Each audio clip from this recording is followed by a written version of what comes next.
Chapter 6 of Mindful Ethnography is about the process of writing up our results. Now, I really take pleasure in writing. And so in the interlude before this chapter, I try to share with readers some of my own writing processes and how a mindful approach has enhanced the pleasure that I take in writing. So I'm going to read a little bit from the interlude and then just summarize chapter 6 for you. In developing this book, I tried to immerse myself mindfully in the process of writing. That means allowing time for ideas to develop. I cycled through the chapters, returning wherever I felt beckoned, sometimes by something I read or a conversation I had, sometimes by my dreams, back to a section that I thought I had finished it. I tried to do this rather than rushing toward a premature conclusion. I tried to experience the writing as a sculptor might, kneading wet blobs of clay into form, chiseling, shaping, making nips and tucks, sometimes starting over. I took inspiration from Dr. Seuss. This is a quote I often cite to my students. The writer who breathes more words than he needs is making a chore for the reader who reads. I cut many things as I wrote this book. Words, passages, chapters. A file with cuts grew to several hundred pages. Striving to write concisely usually pushes me to cut redundancy, but I've thought about writing about mindfulness, and I've come to see the value of spiraling, recycling, and revisiting core constructs. This is certainly true in my life. I listen to many Dharma talks, and I rarely get new information per se. Usually I'm presented with ideas that I've heard before, many times, in slightly different forms. But hearing them again and again and again, in similar but somewhat different ways, helps to anchor them more deeply, to bring new insights and understandings into them. It also deepens the unlearning of ideas that were inculcated through many years of school, where our minds were trained to disconnect from both our hearts and from activity. I get reminded of things that I'm coming to know, that I already kind of know, but that I often forget or don't grasp fully. This helps to keep me from slipping back into old ways of thinking and instead continuously trying to embrace fresh approaches to thinking, feeling, doing. So I share this, and as I read this to myself, I'm reflecting on maybe that's why I'm reading aloud from sections of the book to share with readers, because I think it helps to hear these ideas in different ways, to read it on the page, to sit with the practices, to hear me read it, to put this together with other things you might read or hear as you try to adopt new practices for your own work. As I wrote, I also noticed where my mind wandered. Sometimes I'd let it go, watching where it took me, rather than tethering it back to the work at hand. Invariably, these meanderings took me to interesting places. Sometimes I would bring myself back to the ideas I was working away, just as I try to return to the breath when my mind meanders while meditating. But as much as I could, I took pleasure in the physical act of writing as well as its intellectual and social aspects, noticing how fingers felt as they struck the keyboard, noticing my eyes locking on the screen as words popped up, making the familiar act of typing strange. Sometimes, of course, I'd forget my own advice, and any joy I might have felt would slip away. Many times I wanted to abandon the whole project.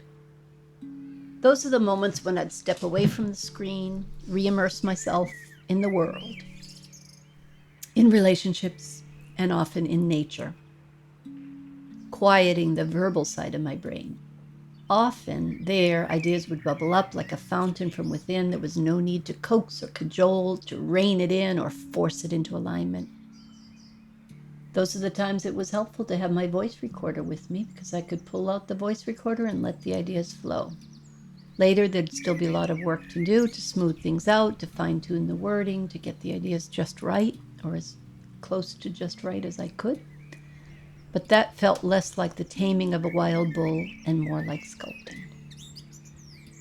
I did the best I could to be fully present in the physical, aesthetic, social, cultural, situated, and intellectual act of writing this book, and even now of reading it to you.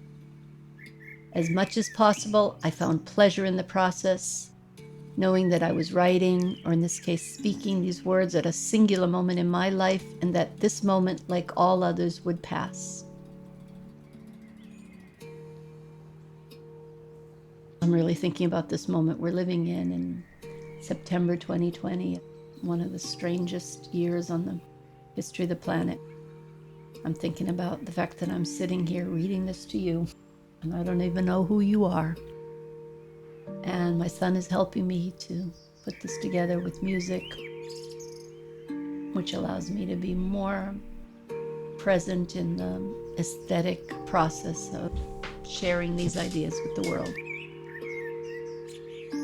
I tried to trust in the process,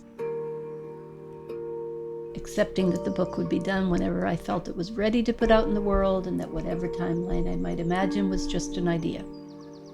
And I will tell you, the process felt personally transformative. All I can hope is that some small seeds of these ideas may be transformative for you as well.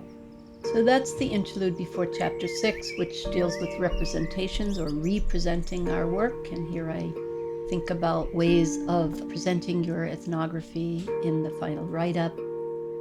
Everything from the sort of artistic way of creating scenes and bringing readers into presence. Word choices, are you going to write in the present tense or the past tense?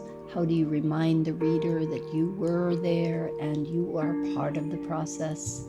How do you invite readers into our representations and remind them that they are representations and that they took place at a particular time, they're not fixed or frozen? I suggest ways of reflecting on our positionality, not just as a one-shot thing at the beginning of your work, but continuously throughout the process. And that naming our positionality should be more than a symbolic confessional gesture done up front and then forgotten. We can use the light that we shine on ourselves to illuminate something bigger than ourselves, bigger also than the others that we hope to reveal. I suggest ways to do this in the write-up, just to remind readers of our role as narrators. Using rhetorical structures to kind of step up and step back. When do you want to insert yourself in the narrative? When do you want to step back? To avoid that sort of narcissistic gaze. And how do you probe this relationship between our stories and their stories, your story of your experience in the field and the stories you are writing up? I suggest some generative tensions, the tension between the kind of personal transformation that ethnography can lead to and the social transformation we might be arguing for or hoping to promote. I suggest the generative tension around both the power and the danger of your authoritative voice, our authoritative voice. I recognize that graduate students entering academia often struggle with taking up an authoritative voice in writing. I certainly did. I still do. Those struggles can continue long into our years in the practice. The voices might arise in our heads where we say, who are we to state claims about what we know about the world? And we might struggle with how to assert our ideas into the symphony or cacophony of academia in ways that can be heard, but that also contribute something. At the same time, without overstating our truth claims.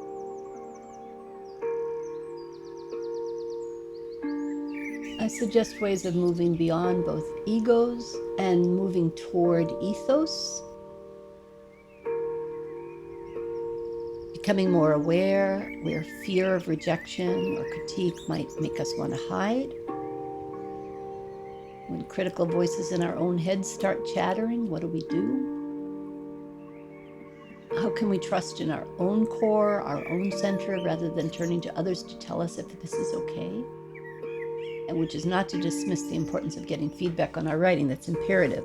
And writing is never a solitary activity. We're always in dialogue with our readers. Inviting them into the conversation enriches it. But can we also hold to what we know? Even people who basically agree with our ideas may want us to do different things with them, and not all the advice we get will serve us. Can we turn away from those external recognitions, from the likes from our friends, as well as those that academia bestows upon us in the form of acceptances, awards, reviews, accolades, and tune in instead to our own inner compasses? That can help us better withstand any critiques that will inevitably be mixed in with any praise, and decide for ourselves what we want to say, how, and in what ways. If we've done our ethnographic work well, our stories will never just be our own. They will never just come from a place of ego. I suggest ways of balancing description and theory, head and heart, artistic, scholarly, moral, and ethical commitments. And finally, I end with this notion of the power and limitation of words, which I'll read. Logos, or words, are the tool of our trade. In writing up ethnographies, we read and listen to countless words that others have spoken, and we write and craft many more words of our own. As a language scholar, a writer, activist, and teacher, I have had great faith in words, in their power to bridge between people, open up new understandings, convey information, connect with others, heal wounds, and express beauty. They can be tools to imagine new possibilities and bring them into being. At the same time, I have come to see that their power is double-edged. They can be used to hurt or inspire, to cut down or build up, to divide or to unite, to animate or repress. They can speak some kind of truth and illuminate that which is in darkness, or they can distort, confuse, misrepresent, and obscure. Sometimes they might just waste our own time, energy, and paper. In academia, the press to publish or perish can lead to the production of a great deal of verbiage. How many of those words are really memorable or useful for transforming the world? What would we write if we were not just trying to secure tenure or a degree, but being fully intentional about how our words can contribute to what we want to bring about? Are we in touch with both our minds and our hearts as we bring these together in the activity of writing to produce texts that will take on lives of their own? We don't know how our words will be taken up or what they'll be used to do. We don't have control over how they'll be received, whatever our aims might be. Even with their tremendous potential power for good or evil, words are imperfect tools. Being mindful of the words we use will never mean that we will get them all just right, exactly as we might intend or hope that our readers will understand. We can make our word choices mindfully and still have them, quote, bruised or misunderstood, unquote, as Audre Lorde wrote. We can think we're being very clear and miss something that may lie underneath our own consciousness. All we can do is be as conscious as we can. One of the ways that can help that is to listen through others' ears by actually reading our writing to others, or at least imagining that we are doing so. To imagine that we're doing so, here's a little activity. Imagine yourself sitting in a room with some of your key informants. Sit quietly, close your eyes, anchor in, and scan in your mind this room, this imaginary room that you're sitting in, with people from your field site seated around you. You might notice, where are they seated? Who's up front? Who's hiding in the corner? Who speaks? Who's silent? Picture each of them in turn. Imagine them looking at you. Look into their eyes. Try to see into their hearts as well. Invite them to listen to you as you share with them some of your representations. Read aloud from your drafts and imagine them listening to you. How do you imagine they'll respond? I've found that sometimes just reading aloud and imagining people listening helps me to change the words I use in subtle ways, to be more respectful and compassionate with the people I'm representing. Thank you again for listening. Thank you again to my son, Andres, for the music in the background.